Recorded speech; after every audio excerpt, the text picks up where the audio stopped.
kajian akbar pada sore hari ini sangat menarik ya, yaitu membangun masa depan finansial yang berkah, peran generasi muda dalam ekonomi syariah ya.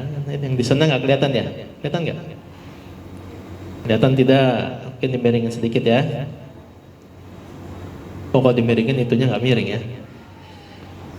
Jadi ada dua hal di dalam tema kita pada sore hari ini. Yang pertama, membangun masa depan finansial penuh berkah. Jadi ini satu tema sendiri sebenarnya. Jadi bagaimana orang Islam itu harus mampu, harus bisa membangun masa depan keuangan yang diberkahi oleh Allah Subhanahu wa taala. Itu bagian pertamanya. Bagian keduanya adalah peran generasi muda dalam ekonomi syariah. Jadi peran dari teman-teman nih semua, ya, para mahasiswa, para pelajar, para Gen Z ya, generasi milenial, untuk bisa memahami ekonomi syariah. Jadi dua tema ini. Jadi oke lah, mantap judulnya ya. Baik, kita lanjutkan. Ini biodata ya. Oh ya, ini yang nomor 3 ya.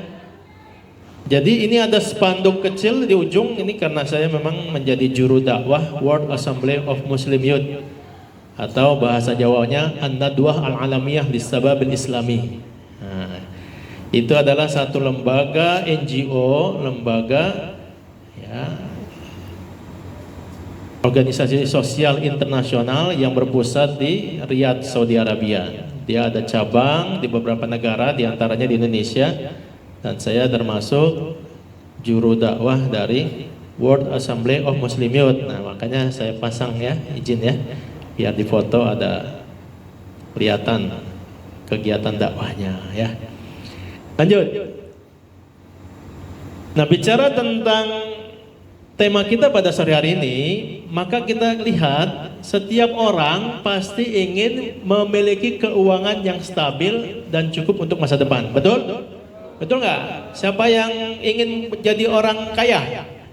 Angkat tangannya. Siapa yang ingin jadi orang sukses? Luar biasa. Insya Allah saya doakan semua yang ada di tempat ini diberikan kekayaan yang banyak, kesuksesan dunia dan akhirat. Ya, jadi setiap orang pasti ingin seperti itu, punya harta banyak, punya materi yang sangat luas. Itu satu hal yang memang menjadi keinginan setiap manusia, wajar begitu.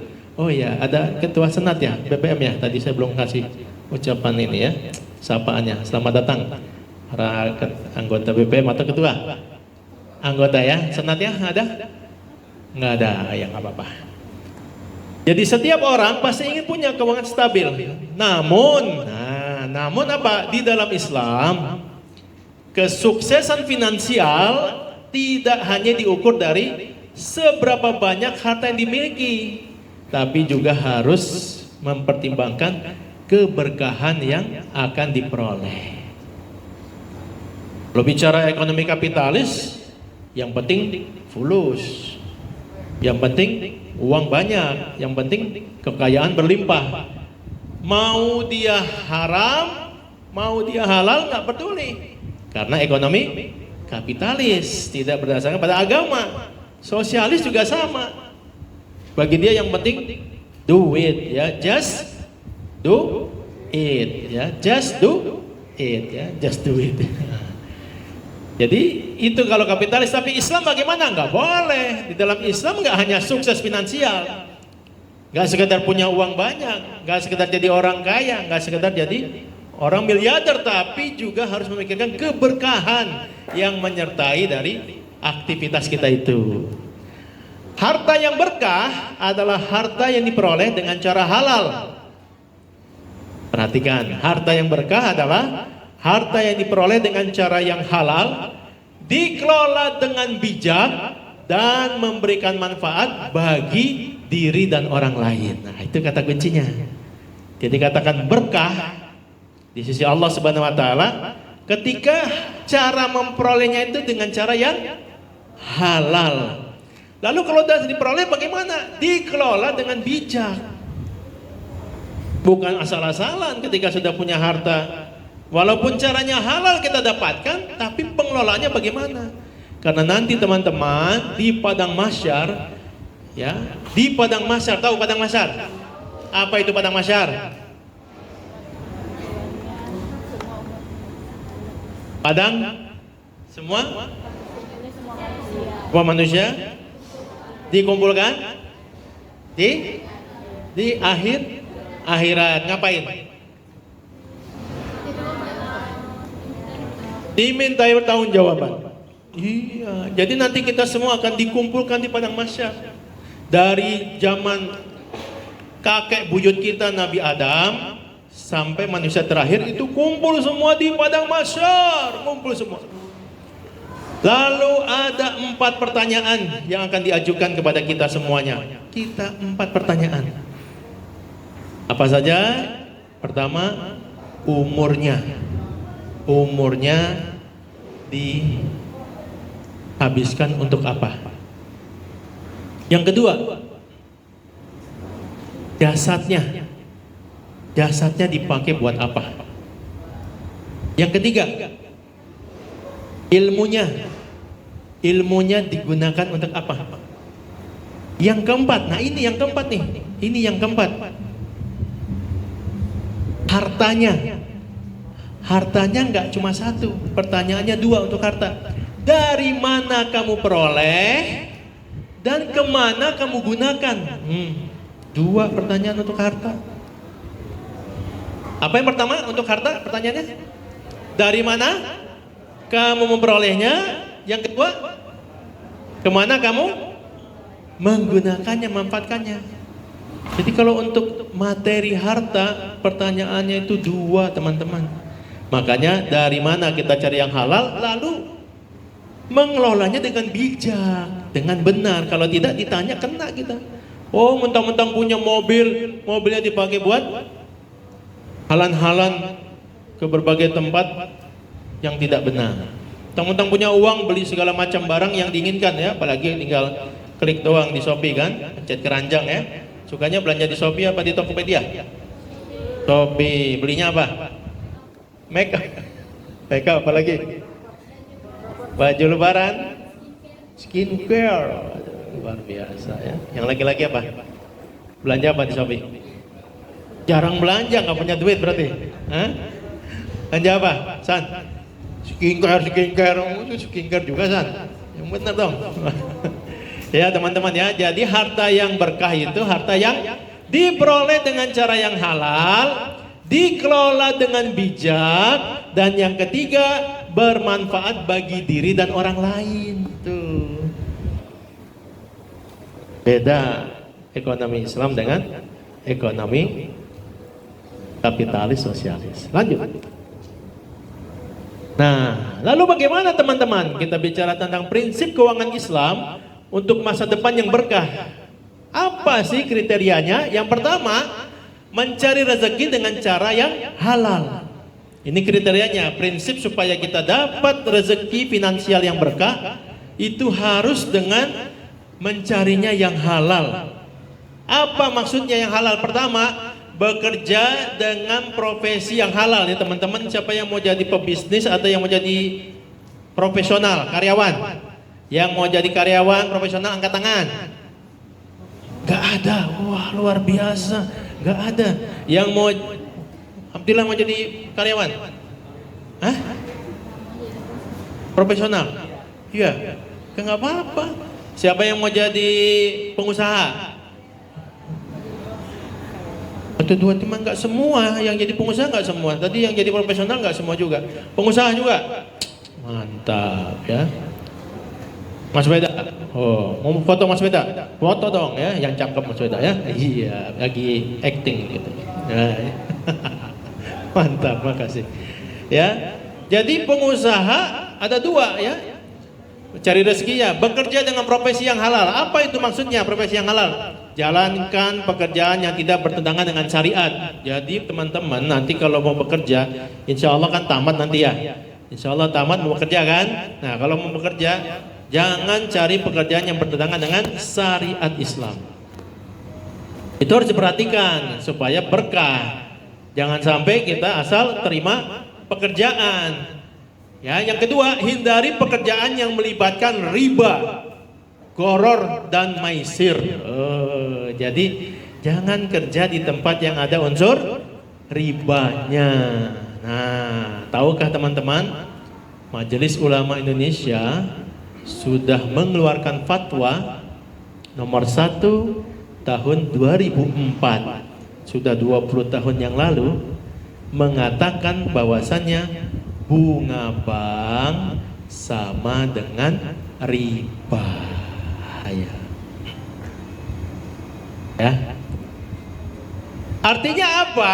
Artinya teman-teman kalau nanti mau bekerja, hindarilah kerja yang ada unsur ribanya, bunga banknya, jangan di situ. Lalu jangan yang ada unsur goror. Goror itu apa? Goror itu penipuan, ya, adanya kecurangan, ketidakjelasan, dan maisir. Maisir itu apa? Perjudian, spekulasi. Jangan, ya. Jadi pilih-pilih teman-teman, jangan mentang-mentang pengen kerja semua diterima, ya, nggak boleh. Termasuk yang melanggar syariat apa tadi? Ya, bisnis esek-esek, ya, berzinahan, bisnis. 15 menit lagi, subhanallah. Baru slide pertama 15 menit lagi. Ini tim kipernya luar biasa nih. Hah? Gimana nih Pak Ketua? Baru ngomong udah 15 menit Pak Ketua. Ya udah deh, lanjut. Tadi profesi cari yang halal. Yang kedua apa? Berdagang dengan berbisnis secara islami. Jadi berdagang, silakan jadi pengusaha teman-teman. Ya, 9 dari 10 pintu rezeki ada di perdagangan. Tuh, yaitu hadis Nabi tuh. 9 dari 10 pintu rezeki ada di perdagangan. Berarti 90% pintu rezeki itu di dagang. Ya, jadi jangan jadi karyawan terus Satria, ya. Jadi pebisnis, jadi pedagang. Kalaupun jadi karyawan tetap punya usaha. Karena apa? Karena 9 dari 10 pintu rezeki ada di perdagangan, 90%. 10%-nya apa? Itu yang jadi karyawan tuh rezekinya. Makanya kalau karyawan kan gajinya udah kepatok dia. UMR 4.200.000 misalnya. Paling segitu. Nanti kalau naik tahun depan 10%, 4.400.000. Nanti naik lagi 2 tahun 10% lagi. Ya segitu aja. Tapi kalau dagang, dagang unlimited ya keuntungannya. Bisa berlipat-lipat. Mungkin bulan ini 100.000, bulan depan bisa 500, bulan depannya lagi bisa 1 juta, bulan depannya lagi bisa 20 juta. Tergantung kita ngelolanya. Tapi kalau karyawan nggak mungkin bisa berlipat-lipat. Nah, ya, ini perlu dipahami bedanya antara menjadi profesional dengan pengusaha. Maka pengusaha jadilah pengusaha yang bagaimana? Jujur dalam transaksi. Nih, biar dia berkah.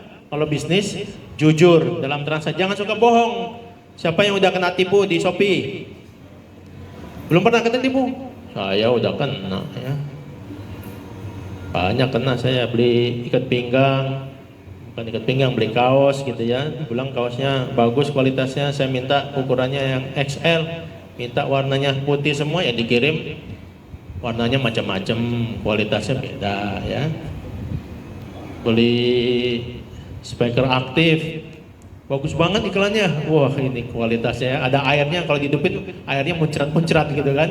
Ini keren nih, saya bilang nih. Harga 75.000 atau 90.000. Saya beli, dikirimnya apa? Itu yang kayak kerokokan di bis-bis kecil kotak. Astagfirullahaladzim, tega banget tuh orang. Yang gitu nggak jujur tuh, nggak berkah. Jangan disangka dia dapat untung nanti nggak berkah. Yang ketiga, hindari riba dan spekulasi haram. Jadi jangan berbisnis yang dengan unsur riba, jangan spekulasi yang haram. Tidak menimbun barang, jangan suka nimbun-nimbun barang supaya harga naik, barangnya ditimbun, biar jumlah barangnya berkurang, lalu harga naik. Jangan. Lalu apa? Menggunakan akad yang sah. Jadi jangan akadnya yang tidak jelas, akad yang membuat orang yang nggak jelas. Ya ini ya, lanjut. Iya. Udah 15 menit soalnya tinggal nih, jadi nggak bisa lama-lama. Yang kedua, prinsip keuangan Islam itu adalah mengelola penghasilan dengan bijak. Jadi ketika sudah kita bekerja, sudah kita berbisnis, dapat duit kan, betul? Dapat penghasilan kan? Dapat gaji, dapat untung. Bagaimana setelah dapat? Kelola dengan bijak itu uangnya. Kelola dengan bijak bagaimana? Buat anggaran keuangan yang sehat. Jadi bikin anggaran. Jangan sampai antara uang pribadi dengan uang perusahaan nyampur. Pasti bangkrut. Ya, saya sekarang juga sebagai agent dimsum. Nah, suka dimsum nggak? Dimsum suka nggak? Suka. Enak kan dimsum kan? Enak. Saya jadi agent dimsum di rumah itu. Ya, jadi ada pedagang-pedagang yang ada keliling-keliling ngambilnya di rumah. Karena saya punya kenalan, dia punya pabrik dimsum. Dia minta, Pak, Bapak buka deh sebagai cabang kami. Ya silahkan, dia bilang. Ya, kenalan baik saya. Jadi punya agent dimsum. Nah, salah satu reseller yang ngambil ke saya, belinya 3.000 dimsum. Giliran bayar, morat-marit bayarnya. Kenapa morat-marit? Karena antara uang keluarga dengan uang dimsum nyampur. Akhirnya uang dimsum kepake buat bayar sekolah anak, buat bayar listrik, buat segala macam. Dia nggak pisahkan, harusnya modal dikeluarin dulu. Kalau untung silakan. Kalau modal tetap harus dibayar kepada distributor. Ini enggak, modalnya dipakai. Akhirnya nggak bisa bayar. Hutangnya berapa sekarang? 12 juta. Hutang dimsum. Jadi teman-teman, buat anggaran keuangan yang sehat. Ya, pemasukan pengeluaran harus jelas. Jangan campur aduk. Yang kedua apa? Hindari gaya hidup konsumtif dan boros. Mentang-mentang punya uang untuk belanja melulu. Beli baju terus, beli sepatu terus. Sepatu yang kemarinnya belum kepake, udah beli lagi, dan numpuk, lemari udah nggak muat. Siapa yang kayak begitu? Hah? Oh dia ya? Enggak? Oh enggak, dia mah bajunya cuma berapa? 3 helai. Oh enggak ya. Ya. Jadi ini kebanyakan ya, saya punya itu jadi cerita melulu ya. Saya punya keponakan. Sebentar paket datang melulu.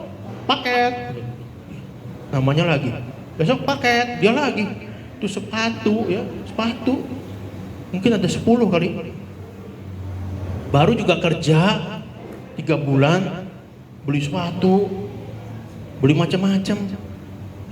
Konsumtif ya, jangan ya. Dan menabung untuk kebutuhan datang tanpa melupakan hak orang lain. Jadi tabung tapi tetap sedekah. Kasih orang tua, jangan alasan nabung nggak bagi-bagi. Oke? Lanjut. Berapa menit lagi? 10 menit lagi. Iya. Yang ketiga, prinsip keuangan Islam itu hindari riba dalam keuangan. Nah, hindari riba. Caranya bagaimana? Gunakan bank dan produk keuangan berbasis syariah. Jadi teman-teman siapa di sini yang sudah punya rekening bank syariah? Anak rohis nggak punya rekening bank syariah? Hah? Punya rekening bank syariah nggak? Nggak punya. Hah? Iya, BSI itu bank syariah. Punya? Siapa yang punya rekening BSI? 1 orang aja? 2, 3. Punya rekening bank syariah? Punya nggak? Rekening bank syariah punya nggak? Nggak punya. Rupanya rekening apa? Mandiri? BCA? Hah? BRI? BNI? Mandiri? Nggak punya yang syariah? Ketua Rois? Belum punya. Ketua Pelaksana? Bagaimana nih? Satria? Punya rekening bank syariah? Nggak ada. Kakak kelasnya, alumninya gimana? Punya rekening bank syariah? Nggak punya juga. Gimana Rois? Bicara Rois, rohani Islam, rekeningnya konvensional semua. Ada apa dengan kita? Hah? Itu saya bilang kan, fatwa Majelis Ulama Indonesia mengatakan bunga bank sama dengan riba. Tahu dosa riba? Dosa riba itu ada 73 tingkatan. 73 tingkatan. 1, 2, 3, 4, 5, 6, 73. Yang paling ringan, ya, yang paling ringan seperti seorang anak berzina dengan ibu kandungnya sendiri. Itu yang paling ringan dosa makan riba. Yang paling ringan. Nabi Muhammad ketika Isra Mi'raj ditemani malaikat Jibril, pas nembus 7 lapis langit, Nabi Muhammad melihat orang yang perutnya segede rumah. Segede rumah. Di dalam perutnya itu ada ular yang besar. Ada ular besar. Lalu Nabi bertanya sama malaikat Jibril, "Ya Jibril, siapa orang itu ya Jibril?" "Oh, itu umatmu ya Muhammad yang di dunia suka makan riba." Yo.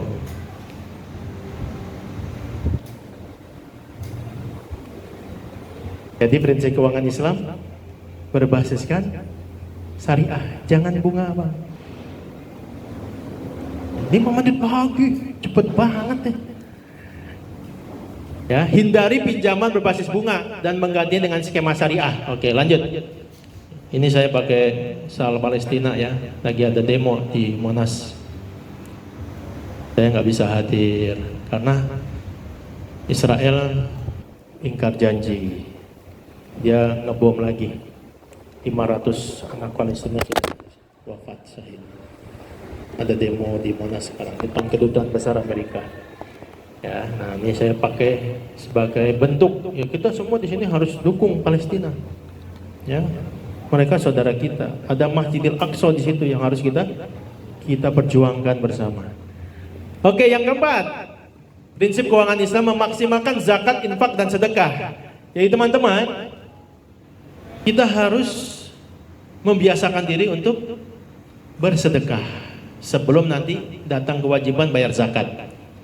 Teman-teman belum wajib bayar zakat karena belum punya penghasilan. Tapi kalau sedekah, infak boleh. Uang yang dikasih orang tua jangan dimakan sendiri, sedekahkan ya. Berbagi, apalagi di bulan Ramadan untuk berbuka puasa, itu sedekah pahalanya mantap banget. Lanjut. Lalu berinvestasi secara Islami. Nah, ketika teman-teman punya uang, maka teman-teman berinvestasilah secara Islami. Di mana? Ada di sukuk, obligasi syariah, ada reksadana syariah, ada bisnis halal dengan sistem bagi hasil, ada emas, ada properti, ada macam-macam. Ya, silahkan berbisnis dengan konsep syariah. Lanjut. Ya. Nah, lalu strateginya bagaimana membangun keuangan yang berkah? Strategi kita bisa membangun keuangan berkah adalah membuat perencanaan keuangan jangka panjang. Dari kuliah sekarang ini teman-teman bikin perencanaan. Jangan nunggu nanti pas kerja. Dari sekarang bikin perencanaan jangka panjang. Yang kedua, tentukan tujuan keuangan syariahnya mau kemana. Ya, tujuannya seperti itu. Lalu bedakan antara kebutuhan dan keinginan. Teman-teman harus paham, saya ini beli karena kebutuhan atau karena keinginan. Itu harus bisa diklasifikasi. Karena kalau keinginan itu tidak akan pernah terpenuhi, nggak pernah habis-habisnya. Namanya ingin. Melihat ya di Shopee ada jaket bagus, ingin beli. Melihat di Shopee ada aksesoris sedikit, pengen beli. Oh, lagi big sale, diskon gede-gedean, waktunya cuma sebentar, beli. Memang keinginan doang, bukan kebutuhan. Gak boleh begitu. Kalau keinginan tahan, tapi kalau kebutuhan memang harus kita punya, silahkan. Harus bisa dibedakan. Lanjut. Ya, nah apalagi cari ilmu tentang keuangan Islam. Ketika kita ingin bangun keuangan yang berkah, dari sekarang nih ambil kuliah, mata kuliah ekonomi syariah, mata kuliah yang berbau-bau tentang syariah, pelajari. Ya, supaya kita punya ilmunya. Ya, jadi pahami tentang prinsip ekonomi Islam dari kajian-kajian dan literatur. Makanya bagus Rohis punya acara gini, cuma sayang ini seharusnya pesertanya seluruh mahasiswa FEB. Ya, galang ya. Iya, cuma anak Rohis segini 30 orang. Materinya itu bukan sembarangan nih, materi hebat ini. Ya, harusnya seluruh anak FEB bikinnya besar. Bikin di lantai 4 aula, ya, Rendra. Bikin seminar ekonomi syariah. Gede-gedean aja. Cari sponsornya bank syariah, mau dia ngasih duit deh. Beneran. Cari sponsor, adain tuh ekonomi syariah. Biar orang melek nih, jangan buat kita aja, ini materi penting. Bukan jangan buat kita aja anggota Rohis. Ini buat semua mahasiswa penting ini materinya. Ya. Jadi perlu tahu dia tentang halal haram. Kalau enggak nanti dia terjerumus dalam ekonomi yang haram. Ya, ikuti seminar komunitas ekonomi syariah ya. Jadi coba diadakan insyaallah.